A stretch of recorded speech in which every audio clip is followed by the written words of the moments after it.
दोस्तों 21 दिन पहले गांव के लोग जिस व्यक्ति का अंतिम संस्कार करके वापस लौटे थे, 21 दिन बाद वो व्यक्ति गांव में शराब के नशे में घूम रहा था और आने जाने वाले लोगों से नमस्ते नमस्ते कर रहा था। दोस्तों गांव के लोगों ने जब ये नज़ारा देखा तो उनके पैरों तले ज़मीन खिसक गई। उन्होंने बहुत बार ये कन्फर्म किया कि क्या ये वही व्यक्ति है जिस व्यक्ति का हमने 21 दिन पहले अंतिम संस्कार किया था। तो पता चला कि हाँ, बिल्कुल ये वही व्यक्ति है जिसका हमने 21 दिन पहले अंतिम संस्कार किया था। और ये व्यक्ति आज जिंदा कैसे हो गया? जब इस तरीके की घटना गांव में घटी तो गांव के एक व्यक्ति ने पुलिस को फ़ोन करके बुलाया और पुलिस जब आई तो उस व्यक्ति से पूछताछ की तो ये पाया कि ये वही व्यक्ति है जिसका 21 दिन पहले गांव के लोगों ने अंतिम संस्कार किया था। दोस्तों क्या थी कहानी, आइए हम आपको विस्तार से समझाते हैं। दोस्तों उत्तर प्रदेश का एक गांव था जिस गांव में एक विनोद नाम का लड़का रहता था। वो विनोद नाम का लड़का शराब के नशे में दिन भर चूर रहता था और ट्रक पर चला जाता था कुछ समय के लिए और ट्रक चलाया करता था। और जैसे ही ट्रक चला करके अपने गांव आया करता था थोड़े बहुत पैसे कमा करके, तो उन सारे पैसों की शराब पी लिया करता था और गांव के जो लोग थे उसी की कैटेगरी के, उनके साथ वो सारे पैसे शराब में लुटा देता था। घर में एक भी पैसा नहीं देता था। दोस्तों वो जो विनोद था, उसके माता पिता, उसकी पत्नी और उसका एक बालक था, वो दोनों सारे लोग उसके साथ में रहते थे। दोस्तों उसका जो बेटा था उसे उस बेटे के भविष्य की चिंता नहीं थी। उसको ये नहीं था कि भैया मैं अपना पैसा कमाऊं और इस बच्चे की पढ़ाई में लगाऊं, इस बच्चे का भविष्य बनाऊं। उसको तो केवल और केवल कोई फ़र्क नहीं पड़ता था। वो तो केवल अपने आप से उसका लेना देना था कि मैं आऊँगा गाँव में, गाँव के शराबी लोगों से मेल जोल करूँगा, अपने पैसे से उनको शराब पिलाऊंगा और शराब के नशे में लड़ाई झगड़ा करूँगा, इधर उधर पड़ा रहूँगा। दोस्तों इन सब से तंग आकर के घर वाले कभी कभी उससे लड़ाई झगड़ा कर लेते थे तो गांव को छोड़ करके वो भाग जाता था, फिर अपना ट्रक पर चला जाता था और इसके बाद जब उसका फिर दिमाग सही होता था तो फिर गांव में आ जाता था और गांव में आकर के अपने घर में रहने लगता था। फिर पैसे ख़त्म हो जाते थे तो फिर चला जाता था। दोस्तों एक दिन क्या हुआ कि वो अपने गांव आया और गांव आकर के उसने शराब पीना चालू किया तो गांव का एक व्यक्ति था, किसी कारणवश उस व्यक्ति का झगड़ा हो गया। और जब उस शराबी का, उस विनोद का गांव के एक व्यक्ति से झगड़ा हो गया, बात बढ़ गई तो उसके घर परिवार के लोग दौड़ते हुए आए तो उसने सबसे पहले बहुत उसको हड़काया कि तुम अब पहले तो शराब पीते थे, अब तुमने झगड़ा करना भी चालू कर दिया है, ये बात ठीक नहीं है। उसकी पत्नी ने भी उस दिन उससे झगड़ा किया कि तुम्हारा बेटा है और तुम्हें इस बेटे के भविष्य की बिल्कुल भी चिंता नहीं है, तुम्हारे जैसा पति, तुम्हारे जैसा पिता भगवान किसी को ना दे। दोस्तों शराब के नशे में उसको ये सब बातें बुरी लगी, कुछ भी समझ में नहीं आया। वो फिर से अपने घर से भाग गया और ट्रक पर चला गया। दोस्तों 1 महीने के बाद, लगभग 1 महीना हो गया। दोस्तों ये उसका रोज़ का काम था कि घर से भाग जाना, फिर कई महीनों घर ना आना। तो घर वालों ने ज़्यादा ध्यान नहीं दिया कि इसका रोज़ का कार्यक्रम है, इसको कहाँ तक हम जो है करेंगे। तो दोस्तों एक दिन क्या होता है कि लगभग 1 महीने बाद एक पुलिस स्टेशन से उसके घर वालों को फ़ोन आता है, जिसमें उस तरफ से आवाज़ आती है कि मैं यहाँ पर अहमदाबाद में पुलिस स्टेशन से बोल रहा हूँ और हमें यहाँ पर एक व्यक्ति की लाश मिली है और आप आइए और इस व्यक्ति की पहचान कर लीजिए। मुझे कुछ लोगों ने बताया है कि ये इस व्यक्ति की लाश है और इसका घर परिवार उत्तर प्रदेश में रहता है। दोस्तों अहमदाबाद में एक व्यक्ति रहता था और वो व्यक्ति उसी के गांव का था। तो उस व्यक्ति ने जब उसकी लाश को देखा तो ये पहचान लिया कि ये विनोद की लाश है। तो उसने उस समय फ़ोन नहीं चलते थे, तो किसी भी माध्यम से जो टेलीनॉर वो हैंड्स वाले फ़ोन होते थे वो चलते थे, तो हैंड्स वाले फ़ोन पूरे गांव में किसी एक व्यक्ति के यहाँ लगे होते थे। तो उस एक व्यक्ति के यहाँ फ़ोन करके बताया कि उन विनोद के घर वालों को सूचना दे दो कि उनका जो लड़का था वो एक्सीडेंट में उसकी मृत्यु हो गई है। तो दोस्तों गांव में भी फ़ोन आया और पुलिस का भी फ़ोन आया। तो जब इस तरीके की घटना घटी तो उसके घर वाले बहुत परेशान हो गए। उसकी पत्नी, उसका पिता और उसकी माँ, तीनों लोग वहाँ पर जाते हैं और लाश की शिनाख्त कराई जाती है। तो वो लोग कहते हैं कि साहब फूट कर रोते हैं कि साहब ये मेरा ही बेटा है और 1 महीने पहले घर से भाग गया था और इसका रोज़ का कार्यक्रम है, इसलिए मैंने इससे कोई संपर्क नहीं किया।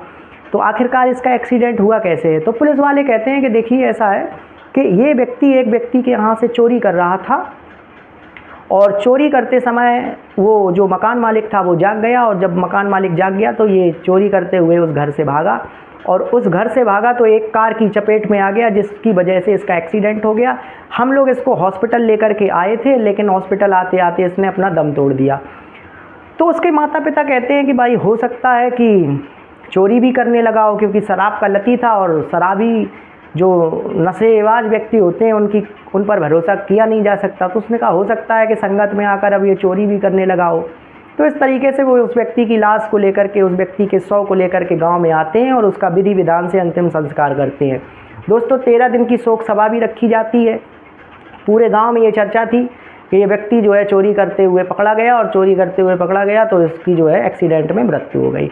लोग अंतिम संस्कार करके आते हैं और अपने बड़े आराम से लोग भूलते जा रहे थे। घर वालों का भी दुख धीरे धीरे कम हो रहा था, क्योंकि वो कहते थे कि ये जीवित था तब भी मेरे किसी काम का नहीं था, मर गया तब भी मेरे किसी काम का नहीं है, जो भी करना है मुझे ही करना है।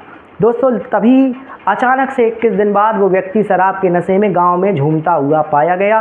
वो ट्रक चला करके आया और गांव में शराब पी करके झूम रहा था, आने जाने वाले लोगों से नमस्ते कर रहा था। जब गांव के लोगों ने ये देखा तो वो भौचक्के रह गए, हैरान रह गए। उसने घर वालों को बुलाया कि देखो ये तुम्हारा विनोद यहाँ घूम रहा है, इसका तो हम लोग 21 दिन पहले अंतिम संस्कार कर चुके थे। दोस्तों तो उन्होंने उस व्यक्ति को देखा तो पहले तो वो भी चौंक गए। उन्होंने कहा कि मेरा जो बेटा था उसकी उंगली कटी हुई थी। तो उसने उस व्यक्ति की उंगली देखी तो उस व्यक्ति की उंगली भी कटी हुई थी। अच्छा, जिस लाश का वो अंतिम संस्कार करके आए थे उसकी भी उंगली कटी हुई थी। इसी आधार पर ये पहचान हो पाई थी कि एक्सीडेंट हुआ था, उसकी शकल और उसकी उंगली कटी हुई थी, इस वजह से उसकी पहचान करी गई थी और उसका अंतिम संस्कार किया था। पुलिस ने उस शव को गाँव वालों को सुपुर्द कर दिया था।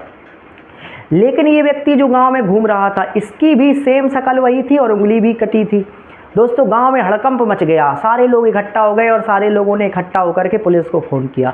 पुलिस आती है, उस व्यक्ति से पूछताछ करती है, लेकिन शराब के नशे में वो व्यक्ति कुछ भी नहीं बता पाता है। तो पुलिस उसके शराब के नशे को उतरने का इंतज़ार करती है। एक कांस्टेबल अपना रख देती है कि तुम इसके घर के बाहर रहो और जब इसका नशा उतर जाए तो मुझे सूचित करो। दोस्तों उसका नशा उतरता है, पुलिस आती है, उससे पूछताछ करती है कि तुम अभी तक कहाँ थे। तो उसने कहा साहब मैं तो ट्रक लेकर के गया था। तो उसने कहा कि मैं कैसे मानूं कि तुम ट्रक लेकर गए थे। उसने कहा साहब मैं जहाँ जहाँ ट्रक लेकर के गया, जहाँ जहाँ मैंने सामान उतारा वहाँ पर मेरे साइन है। दोस्तों पुलिस उस साइन को मैच कराती है तो पाती है कि ये व्यक्ति जो गांव में आया है ये विनोद है और इसके वहाँ पर साइन है। अब पुलिस के मन में एक सवाल ये उठता है और गाँव वालों के मन में एक सवाल उठता है कि 21 दिन पहले जिसका अंतिम संस्कार किया था वो कौन था। दोस्तों पुलिस जहाँ पर चोरी हो रही थी वहाँ पर पता लगाने जाती है और कहती है कि जो व्यक्ति तुम्हारे यहाँ चोरी कर रहा था क्या तुम उसको जानते हो।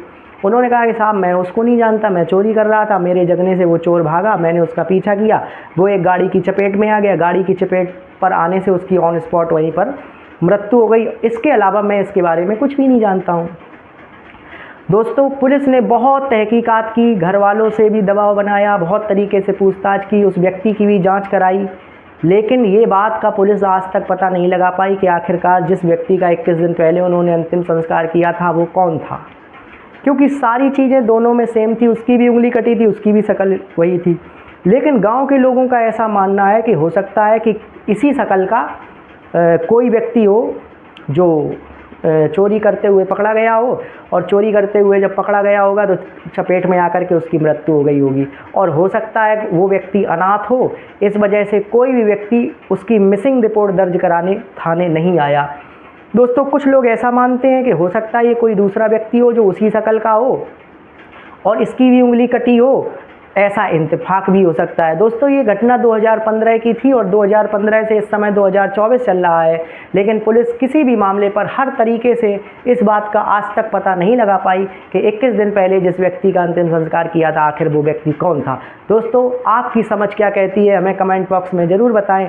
आपको हमारी कहानी कैसी लगी ज़रूर बताइए। दिल की गहराइयों से आपका बहुत बहुत धन्यवाद। नमस्कार।